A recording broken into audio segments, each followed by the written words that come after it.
Greetings, y'all. It's JR once again, here from Romney Landfill in Charleston, South Carolina.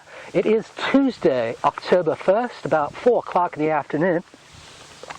Just a gorgeous day, another gorgeous day down here. October and November are some of our best months, and today was especially beautiful because I had a chance to fly my newest airbird, the Warhawk P40.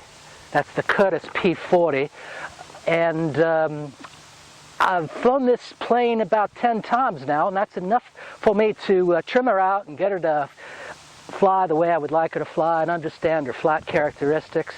You know, I love these planes for a couple reasons. One, they're fun to work on. This plane came as a kid. I had to build it. But the most fun really is actually trimming the plane out and learning how to fly it. You would think that all these model airplanes are basically the same, and they are. You know, they have wings and they have tails and they have control surfaces, but every single one is slightly different in the way it handles itself in the air.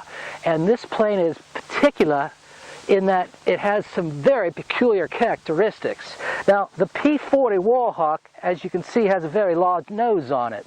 It's actually very fortunate for me because it gives me a lot of room for the motor and for the battery.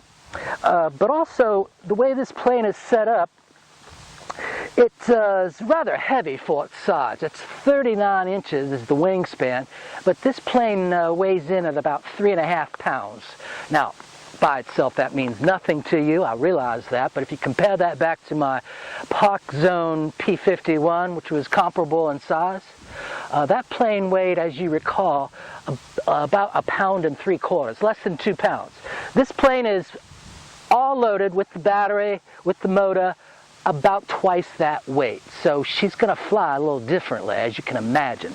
After flying this plane a couple times before I had a chance to trim her out, I did have some mishaps which resulted in me breaking a cowl. That's probably the weakest part on this airplane, as it is on most of these RC airplanes. They make the cowl, which is right here in front, it encases the motor.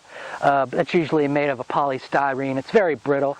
So I decided that I would fiberglass it in on the inside and strengthen it up, and that seemed to do the trick. Another thing that really helps this plane out is the E-Flight Power 10. That's a lot of power for this plane, but it's actually it needs it. It needs it to get off the ground and into the air and running at a decent rate of speed. She's powered by my very reliable Value Hobby Elite 2200 LiPos. That's a 4-cell battery with a 30C discharge. Fits real nice inside of the fuselage, as you can see here. To get the center of gravity correct on this plane, I had to run that battery halfway back into the pilot's cockpit. You might notice as well that there is no pilot on this plane. I painted all the windshield out black because that's housing my electronics, the receiver, and all the leads going to all the control surfaces. I have this plane configured for a hand tossing. Hand tossing is when you just power her up with the throttle and let her go with your left hand. Now, it's pretty tricky because you need to get the power right. If you don't have enough power, she'll just dive right into the ground. And if you have too much power, then the motor will torque her over to the left-hand side and she'll dive in. So I've arrived at approximately half throttle, a couple clicks below half throttle, with a nice firm toss up in the air at about 30 degrees up in the air, and that seems to be perfect for getting this plane off into a level flight. Once she's established herself in the air, I immediately provide some more throttle, get her nose up, point it up in the air, and then at that point I can go back to my low rate throws. The difference between those low rate throws and the high rate throws is high rate throws you need for more maneuverability, which you might need in a takeoff situation, especially if she starts to torque over. But once you're in the air and you're flying at speed, you don't need those high rates, so you switch down to low rates, which changes the degree at which all the control surfaces turn or move.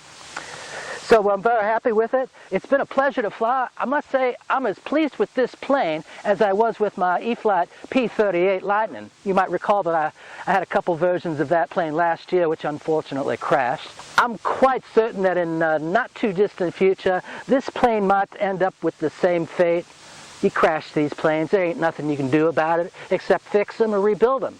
The nice thing about this bird is the airframe is a mere $50. Now, I think there's only one or two left, so I'm going to scarf those up as quick as I can. But I'm not afraid of flying this plane because I know that with another airframe I can be back in the air in a day or two. In conclusion, I must say that this was a glorious day to be alive, and I was very pleased to be able to fly my plane successfully. But more than that, I'm very pleased that I was able to share it with you and tell you about my new Curtis P40 Warhawk.